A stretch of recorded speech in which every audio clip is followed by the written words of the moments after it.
You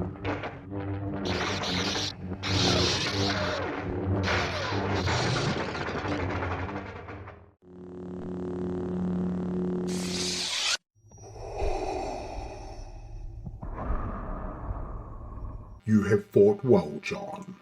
Now give yourself up to the dark side. It is the only way you can be together with your machinist friends. No, I will never join you. Did they not tell you about your father? They told me that you took my father. No, John. I am your father. Join me, and together we can rule the galaxies as father and son. No! I have to apologise for that really weird introduction. The answers to your questions are yes and no. Yes, this is a wood lathe, a little bit different to machining, fabricating and engineering that I normally do. And no, I haven't joined Darth Turner and moved over to the dark side. So I will not be giving up machining, fabricating and engineering to fully focus on wood turning. That said, I do have a little bit of an interest in wood turning, and I have seen some videos on YouTube where people make some really nice and brilliant things. To me, wood turning is more of an art to, pull out your creativity. I mean, you're not going to find a cross slide or a compound slide or dials on a wood lathe. You're not going to be talking about thou and microns. On a wood lathe, most of the stuff is turned by eye. You actually hold the tool in your hand. So there's no fixed tool post or anything like that. And it's all just watching the shapes that you turn. Now this lathe was probably in a running condition when I got it. It did come on a wooden stand, which I've since pulled down. But before I turn anything in this lathe, there are some things I need to do to it. And those are going to be fabrication, machining and engineering. There will be separate videos on the fixes, modifications and upgrades that I do to this lathe. But here are a few of them. So I'm going to make a metal stand for it. That's pretty easy. I got the material here. I've had it for a while, just some leftover rectangular tubing that I'll use for that. When I tip this lathe over, I noticed that there's 4 bolt holes for the headstock here, and there's only 2 bolts holding on the front here. The other 2 are missing, so I need to have a look at what the story is in there. Also, the bearings are a little bit rough, so that probably needs to be all pulled apart anyway. In terms of the tailstock, it's a little bit wobbly in there. Again, the nut that holds the plate that clamps the tailstock down, well, there's 2 nuts and one of them is missing. And I think someone's just sort of made a bit of a handle at the back here, so something's obviously, missing here.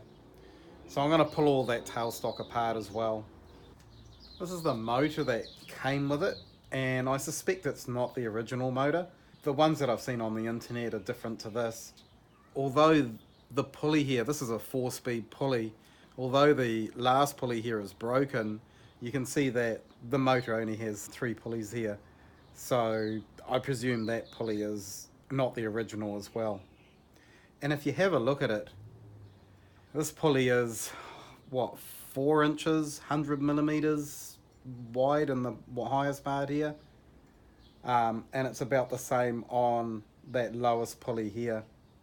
So that's going to give me roughly a 1-to-1 ratio.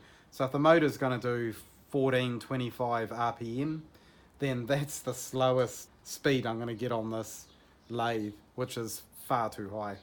That's kind of what you'd use as a faster RPM on a wood lathe. There are a couple of options for that. So one would be to maybe change the pulleys over, so the smaller one is on the motor. Another option is to put a VFD on the lathe, so it'll be a 3-phase motor with the VFD, so you've got some control over speed. Another option is a mechanical split pulley. I don't know if that's the correct name, but the pulleys, you basically just have one pulley here and here, but they split apart. So when they're compressed, the belt travels around a longer radius, and when they're apart, the belt travels around a smaller radius. And that's all mechanically driven by some lever or dial, so that you can speed up and slow down the lathe RPMs. I kind of like that idea, and I might look at doing that, which will be an interesting project in and of itself. Another necessity is a tachometer. It's all well and good having variable speed pulleys here, but you really need to know how fast the spindles are turning. When you are turning a piece of square stock like this, you typically run the lathe smaller, particularly if it's a bigger piece, until you get it into a round cylinder shape, and then the speeds can come up a little bit higher. So it's important to know what speed the spindle's going. And with all that excitement, I actually forgot to mention what type of lathe this is. So it says on the label here, Telco. I believe that is a South African brand, but these lathes are also made, well, I think they're made or sold by Delta. And this model, I believe, is a 930 lathe. It's got about 140 millimeters from the center of the spindle to the bed, and I can put around about 800 millimeter stock in here. I guess it's kind of a long lathe for the size of the lathe, so it's not a huge lathe as in the swing, but it is kind of a long lathe. So if you're interested in watching the progress of me restoring this lathe with those tasks that I'd mentioned earlier, then take a look at those videos once I release them, which will most probably be in the new year. And this brings us to the second part of this video. So as you've seen in my videos that I create, I'm not much of a camera guy, although this time I did have a shave and got the hair cut for this occasion. So I really wanted to say, well, a big huge thank you to everyone. This channel was created in late December in 2021, although I didn't post my first video until the 11th of January this year. And I do recall that was a lot of work in that video, trying to get it perfect and taking a lot of cuts and doing all the editing and posting it up and finding out all the information on how to do all that. So this video here is my 40th video that I've posted in the last 12 months. And along the way I've met a lot of great people on YouTube who post videos as well, and they've helped me out a lot throughout the year. So many thanks to them.